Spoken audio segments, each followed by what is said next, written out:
Hello friends, Radhe Radhe, जय श्री कृष्ण। कैसे हैं आप सब? उम्मीद करती हूँ आप सब ठीक होंगे, स्वस्थ होंगे।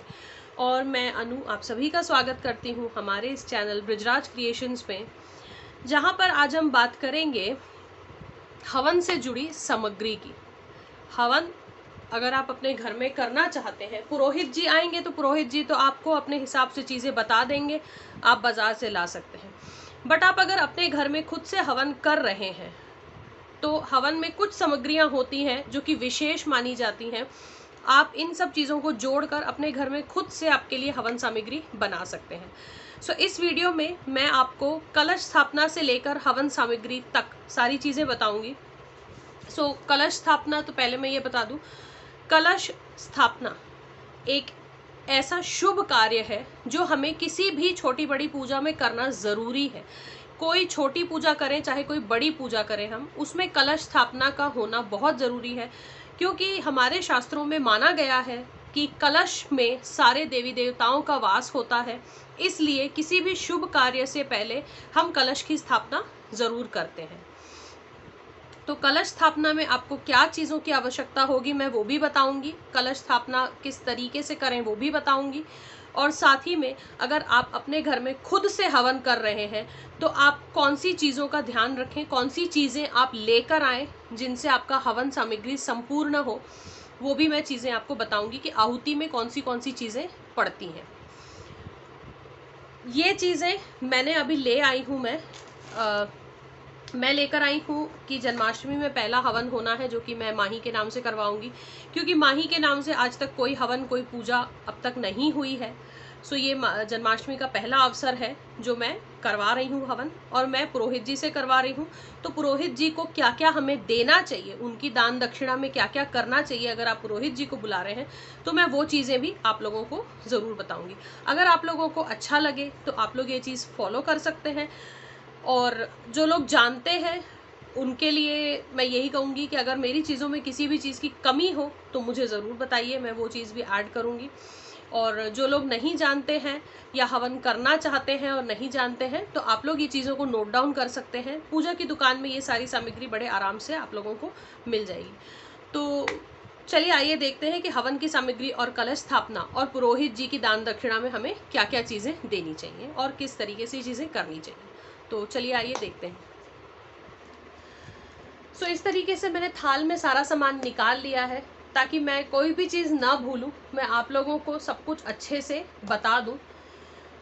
सबसे पहले शुरू करते हैं हम कलश स्थापना से। कलश स्थापना में हमें किन किन चीज़ों की ज़रूरत पड़ती है। कलश स्थापना में अगर आप कलश स्थापना कर रहे हैं तो सबसे पहले कलश आप जो लेंगे वो या तो मिट्टी का लेंगे या पीतल का, तांबे का, सोने का, चांदी का, ये तरह के कलश आप लेंगे। सोने चांदी का कलश हर किसी के लिए स्थापना में रखना संभव नहीं होता है। मिट्टी सबसे शुभ मानी जाती है, तो आप चाहें तो मिट्टी के डेकोरेटेड कलश आते हैं, आप मिट्टी का कलश रख सकते हैं। नहीं तो आपके घर में अगर कोई भी तांबे या पीतल का कलश हो तो उस तरीके से आप कलश ले सकते हैं। ये मेरे पास अभी छोटा कलश है, बट कलश स्थापना के लिए मैं बड़ा कलश यूज़ करती हूँ। ये मैं बस एग्जाम्पल की तरह एक दिखा रही हूँ कि सबसे पहले हमें कलश की आवश्यकता होती है। उसके बाद कलश में हम सबसे पहले जो है कलश के गले पर जो है हम मौली बांधते हैं। कलश के गले पर 3 बार घुमाते हुए मौली बांधते हैं। फिर रोली से कलश पर स्वास्तिक बनाया जाता है। उसके बाद कलश में सबसे पहले हम डालेंगे गंगा जल। गंगा जल के बाद हम इसमें भरेंगे पानी। पानी के बाद अगर आप गंगा जल डालते हैं तो सारा गंगा जल भी पानी हो जाता है, लेकिन गंगा जल डालने के बाद उसमें अगर आप पानी मिलाते हैं तो जो साधारण पानी होता है वो भी गंगा जल बन जाता है। उसके बाद कलश में पड़ने वाली चीज़ें, तो सुपारी, एक पॉट जो होता है सुपारी हम कलश के अंदर डालते हैं। एक इलायची डालते हैं, एक सुपारी, हल्दी की गांठ, और इसमें हम डालते हैं एक सिक्का, थोड़े से चावल, चीनी और फूल। तो ये सारी चीज़ें पड़ती हैं। साथ में पड़ती है लौंग।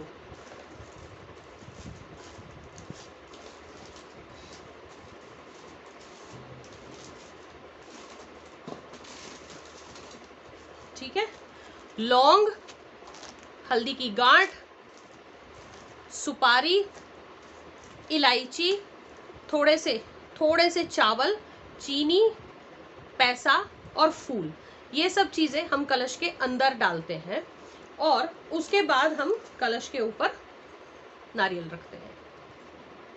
लाल कपड़े से नारियल को ढका जाता है। इस तरीके के लाल कपड़े से नारियल को ढक करके कलश स्थापना की जाती है और इसके साथ आप जो भी हार फूल जो भी चढ़ाना चाहें, फूल माला जो भी है वो आप चढ़ाकर कलश की स्थापना इस तरीके से की जाती है। हमारे यहाँ कलश को इस तरीके से स्थापना की जाती है। कई लोगों के यहाँ लाल कपड़े में बांधकर नारियल को इस तरीके से कलश पे रखा जाता है। सो कलश स्थापना आपके घर में आपने जिस भी प्रकार की देखी हो आप उस तरीके से करें, बट हमारे यहाँ खड़ा नारियल रख के कलश की स्थापना होती है। कलश स्थापना करने से पहले जहाँ आप कलश को स्थापित करेंगे उस चौकी पर या उस आसन पर आप चावल बिछा देंगे। पूरे चावल को इस तरीके से हम बिछा देंगे, स्प्रेड कर देंगे और फिर चावल के बीचों बीच हम कलश रखेंगे। अगर आप चावल बिछाना चाहते हैं तो आप चावल बिछा सकते हैं। अगर आपको चावल से अष्टदल कमल बनाना आता है तो आप चावल से अष्टदल कमल बना करके आप कलश की स्थापना करेंगे। सो ये तो हो गई बात हमारे कलश स्थापना की। तो ये सारी सामग्री आपने आई होप आपने नोट कर ली होगी कि हमें कलश की स्थापना के लिए और कलश में रखने के लिए, डालने के लिए, सजाने के लिए क्या क्या चीज़ों की आवश्यकता है हमें, वो हो गई एक चीज़। सेकंड आते हैं अब हम, अगर आप कोई भी पूजा कर रहे हैं जो कि सत्यनारायण जी की पूजा हो, विष्णु जी के किसी भी अवतार की पूजा हो, किसी भी स्वरूप की, राम जी की, राम जी की, कृष्ण जी की या नारायण जी की, या जन्माष्टमी पे जैसे आप हवन कर रहे हैं या कोई पूजा कर रहे हैं, तो संग में जहां आप कृष्ण जी की ये रखेंगे, विग्रह रखेंगे या जो भी पूजा आप करेंगे, उनके साथ साथ तुलसी पूजन ज़रूर होता है। जैसे आपने कृष्ण जी के विग्रह रखे तो उनके लेफ्ट हैंड साइड पे आप तुलसी जी का एक पौधा आपके घर में अगर हो या फिर आप नया छोटे गमले में लगवा के ले लें, तुलसी जी को भी बड़े सप्रेम से जो है प्रेम से उन्हें भी सजाएं। तो तुलसी पूजा के लिए हमें क्या क्या चाहिए? सबसे पहले हमें तुलसी पूजा के लिए, तुलसी जी को पहनाने के लिए हमें चाहिए एक अच्छा उनके लिए वस्त्र। तो ये है तुलसी जी के वस्त्र। तुलसी जी को हम वस्त्र जो है पहनाएंगे। बाद में उनको हम पूरे पौधे को ओढ़ाते हुए इस तरीके से हमें चुनरी चाहिए उनके लिए, जो उनके चुनरी ओढ़ाएंगे हम उनको, और साथ ही में तुलसी जी को हम श्रृंगार चढ़ाते हैं। तो इस तरीके से छोटी डिब्बिया में आपको 16 श्रृंगार मिल जाएंगे। तो इसमें जो चूड़ियाँ होंगी वो तो आप उनको आप चढ़ा सकते हैं या फिर बस इसी तरीके से डब्बा खोल के उनके पास आप रख सकते हैं। तो कभी भी अगर आप विष्णु स्वरूप किसी भगवान की पूजा कर रहे हैं तो तुलसी जी की पूजा करना कभी भी ना भूलें। तो ये हो गई हमारी दूसरी बात। अब आते हैं हम हवन की सामग्री पर कि हवन करने के लिए हमें कौन सी सामग्री आवश्यक है। सबसे पहले तो मैं आपको बताऊंगी कि किन तरह की लकड़ियां हमें लेनी है सामग्री के लिए। ये पैकेट आप लोगों को मिल जाएगा हवन समिधा के नाम से। ये हवन समिधा है, ये आम की लकड़ियां हैं। आम की लकड़ियों से हवन बहुत शुभ होता है, शुद्ध किया जाता है, शुद्धता से होता है, इसलिए हवन में हमेशा आम की लकड़ियां यूज की जाती हैं। तो सबसे पहले जब हम हवन लगाएंगे, लकड़ियां लगाएंगे हवन कुंड में, तो आम की लकड़ियों से हम शुरुआत करते हैं। फिर जैसे जैसे आहुति देते जाते हैं उसमें हम नवग्रह समिधा, नवग्रह की ये लकड़ियां होती हैं। इसके ऊपर सब कुछ लिखा हुआ है कि कौन सी लकड़ी इसमें है और कौन से ग्रह के लिए ये लकड़ी को प्रयोग किया जाता है। जैसे अर्क की लकड़ी है सूर्यदेव के लिए, पलास की लकड़ी है चंद्रमा के लिए, खेर की लकड़ी है मंगल के लिए, अपमार्ग है बुध के लिए, पीपल की लकड़ी है गुरु के लिए, उदंबर की लकड़ी है शुक्र के लिए, शमी की लकड़ी है शनिदेव के लिए, कुश जो है वो राहु के लिए, दुर्वा जो है केतु के लिए। सो इसमें इस तरीके से 9 ग्रह के लिए 9 लकड़ियां होती हैं। साथ ही आप एक आहुति में डालते हैं चंदन की लकड़ी। सो ये चंदन की लकड़ी है, इस तरीके से आपको चंदन की लकड़ी मिल जाएगी। तो ये तो हो गई लकड़ियों की बात। ये सब लकड़ी कहते हैं या समिधा कहते हैं, इसे हवन समिधा होती है ये सब। ये चंदन की समिधा है, ये नवग्रह समिधा है और ये आम की समिधा है। उसके बाद आप ले लेंगे हवन सामग्री। हवन सामग्री ये इसमें सिर्फ और सिर्फ सामग्री होती है। इसमें हमें जब हम पूजा के लिए सामग्री तैयार करते हैं तो इसमें हमें कई सारी चीजें मिलानी होती हैं। ये सिर्फ प्लेन सामग्री है। आप अगर घर में छोटा सा हवन कर रहे हैं, जैसे गायत्री जाप का हवन कर रहे हैं, तो आप इसी हवन की सामग्री से 108 आहुति देते हुए संपन्न कर सकते हैं अपना हवन। बट अगर कोई विशेष पूजा कर रहे हैं तो इन सामग्री में और कौन सी चीजें आपको मिलानी होती हैं, मैं अब आपको वो बताती हूँ। ये हो गई हमारी हवन सामग्री। उसमें हम मिलाते हैं ये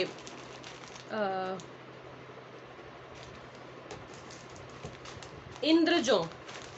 ये इंद्रजौ है, इस तरह का पैकेट मिल जाएगा आपको। ये थोड़ी सी ग्रीनिश कलर की होती है, इसे इंद्रजौ कहा जाता है। आप लोग अगर हवन के लिए सोच रहे हैं, हवन करना चाहते हैं, तो ये सामग्री की लिस्ट आप लिख सकते हैं। ये हो गई इंद्रजौ। उसके बाद पीली सरसों, और ये सारे पैकेट आप जितना हवन की सामग्री लेंगे उसके अकॉर्डिंग आप ये सारे पैकेट लेंगे। अगर आप हवन की सामग्री का एक पैकेट ले रहे हैं तो ऐसे छोटे छोटे एक एक पैकेट आप लेंगे। अब जैसे मेरे पास जिस तरीके से हवन की सामग्री के मैंने 2 पैकेट लिए हैं, इसलिए मैंने इन सब चीज़ों के 2-2 पैकेट लिए हैं। अगर आप एक पैकेट ले रहे हैं तो इन छोटे छोटे पैकेट आप एक एक पैकेट पूरे सामग्री में मिलाएंगे। उसके बाद तो सबसे पहले हो गया इंद्रजौ, फिर हो गया पीली सरसों, काले तिल, यह है गूगल, लोभान,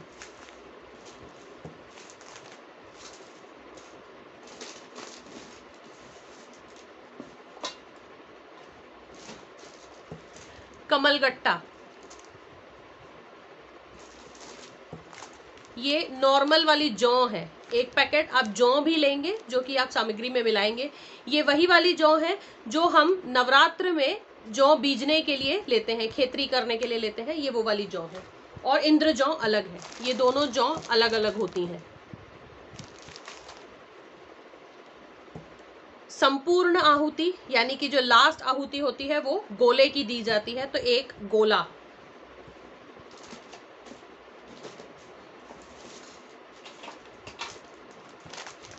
तो ये है जो हम सामग्री में मिक्स करते हैं सामान। ठीक है। इसके अलावा भी अगर आप लोगों को कोई डाउट हो तो आप मेरे इंस्टाग्राम पे आप मुझे कमेंट कर दीजिएगा, मैसेज कर दीजिएगा, मैं सारी सामग्री आपको वहां पर भी बता दूंगी। और एक ये है जायफल। तो ये सारी जो है सामग्री, जब अगर हम पुरोहित जी को बुला रहे हैं तो इस तरह के दोने आप ले लेंगे। ये सारी सामग्री दोनों में आप निकाल के रखेंगे। वो एक एक जब मंत्र होते हैं उसके हिसाब से अलग अलग चीज़ों की आहुति दी जाती है। कमलगट्टे की आहुति अलग दी जाती है, जायफल की आहुति अलग दी जाती है, गोले की आहुति अलग दी जाती है। और जौ, इंद्रजौ, पीली सरसों, काले तिल, ये सब कुछ जो है सामग्री में मिक्स किया जाता है। तो एक दोने का जो है गड्डी हम लेंगे। भोग में चढ़ाने के लिए इस तरह के पचमेवा लिया जाता है, ये भोग चढ़ाया जाता है। 5 मेवे होते हैं, 5 तरह के मेवे होते हैं इसमें। 2 हम ले लेंगे जनेऊ, क्योंकि एक जनेऊ चढ़ाया जाता है भगवान गणेश जी को। गणेश जी की पूजा सर्वप्रथम होती है। फिर एक जनेऊ चढ़ाया जाता है जिनकी आप पूजा कर रहे हैं। शहद, चरणामृत, पंचामृत बनाने के लिए शहद ले लेंगे। इस तरीके से पचरंगा मिलता है। ये 5 तरह के रंग होते हैं इसमें। ये जो आप तसला लेते हैं या हवन कुंड लेते हैं जिसमें मिट्टी बिछा के हवन शुरू किया जाता है, तो उस तसले में या हवन कुंड के आसपास रंगोली की जाती है, ये उसके लिए पचरंगा होता है। रोली होती है सबको तिलक लगाने के लिए, सारे भगवान जी को तिलक लगाने के लिए, कलश पर स्वास्तिक बनाने के लिए रोली। सिंदूर, मैंने सिंदूर यहाँ पे पीला सिंदूर लिया है क्योंकि हमारे यहाँ से पीला सिंदूर लगाया जाता है, पीला सिंदूर देवी जी को चढ़ाया जाता है, इसीलिए ये पीला सिंदूर 1 पैकेट लेंगे। गंगा जल कलश स्थापना के लिए हमें चाहिए। कपूर चाहिए हमें, कपूर लेंगे अग्नि प्रज्वलित करने के लिए। अगरबत्ती लेंगे अंतिम आरती करने के लिए। धूप, धूप का 1 पैकेट लेंगे। उसके बाद मैंने 2 तरह के कलावे लिए हैं यहाँ पर। एक तो मैंने आपको जो ये कलावा दिखाया था, तो इस तरीके से मैंने ये 2 तरह के कलावे लिए। एक ये प्लेन कलावा लिया है जो कि जेंट्स को बांधा जाएगा, एक इस तरह के घुंघरू वाले कलावे लिए हैं मैंने, जो यहाँ पर मैंने लेडीज़ को बांधने के लिए लिया है। तो आप कलावा अपनी पसंद का कोई भी ले सकते हैं। उसके अलावा इत्र जो भगवान जी को चढ़ाया जाता है, भगवान जी पे अर्पण किया जाता है। कुछ इस तरह के अंगोछा बोलते हैं, कई लोग गमछा बोलते हैं, तो ये गमछे भी लिए जाते हैं किसी किसी जगह ढकने के लिए या चढ़ाने के लिए, उड़ाने के लिए ये चीज़ें काम आती हैं। तो ये तो हो गई। और साथ में रुई ले लेंगे ताकि इसकी बत्ती बना करके हम हवन कुंड में रखेंगे अग्नि प्रज्वलित करने के लिए। तो ये तो हो गई हवन से रिलेटेड आपकी बातें। अब आते हैं हम, हाँ एक चीज़ और मैं दिखाऊंगी जो मुझे इस बार आइडिया आया। मैंने इस तरह की छोटी छोटी प्लेट्स लाई हैं जो कि डिस्पोजल प्लेट्स हैं, इस तरह की छोटी छोटी स्नैक प्लेट बोलते हैं इसे।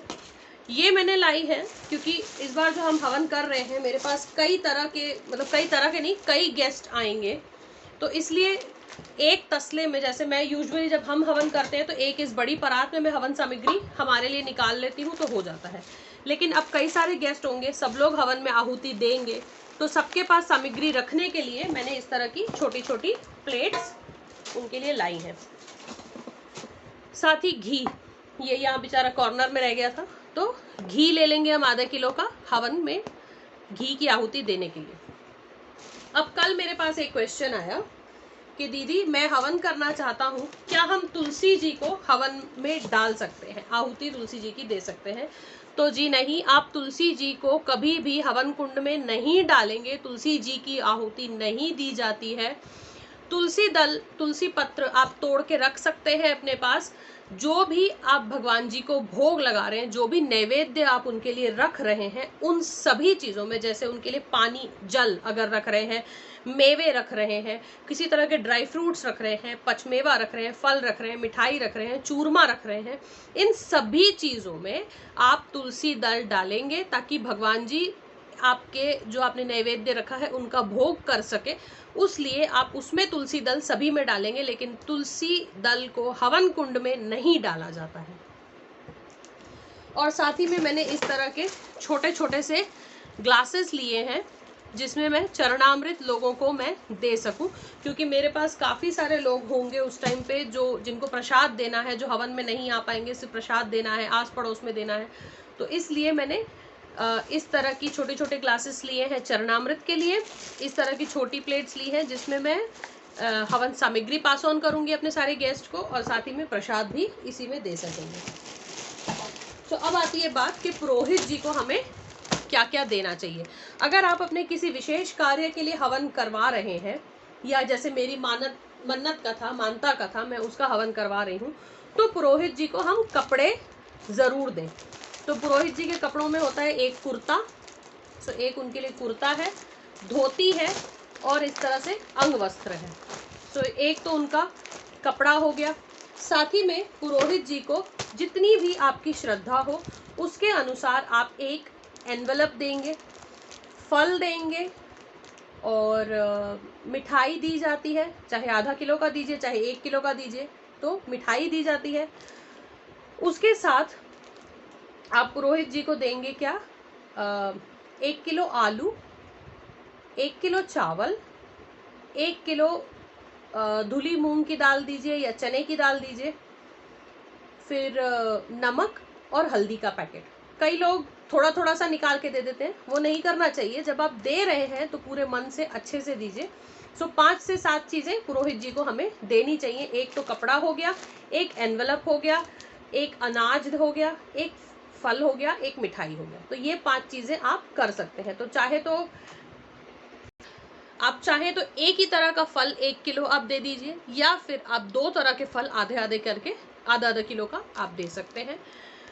एनवलप में आपकी श्रद्धा अनुसार आप अपनी उनके एनवलप बना सकते हैं। मिठाई आप आधा किलो चाहे 1 किलो चाहे वो दे सकते हैं।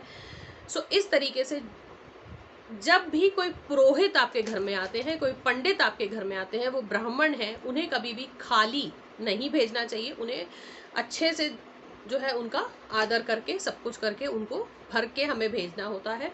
सो इसलिए आप पुरोहित जी का सम्मान हमेशा करें। आज की वीडियो 15 मिनट से ज़्यादा लंबी हो गई है। मैं कोशिश करती हूँ कि वीडियो को 15 मिनट से लंबा ना करूँ, लेकिन ये चीज़ें जो है बहुत कम लोग जानते हैं कि ये कंप्लीट, क्योंकि जब हम पुरोहित जी को बुला के हवन करवाते हैं तो वो तो टिक लगा के दे देते हैं चीज़ों पे कि ये सारी चीज़ें लानी है, हम ले आते हैं। कभी ध्यान नहीं देते हैं कि हम क्या ले रहे हैं। बट कभी अगर हवन हम अपने घर में कर रहे हैं, खुद से कर रहे हैं, तो हमें इन चीज़ों का ध्यान रखना चाहिए। इसलिए मुझे लगा कि ये एक इन्फॉर्मेटिव कंटेंट है, मुझे आप लोगों के साथ शेयर करना चाहिए।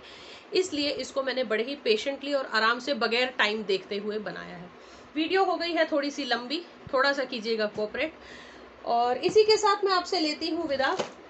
अगले वीडियो में जल्दी मिलूंगी। राधे राधे।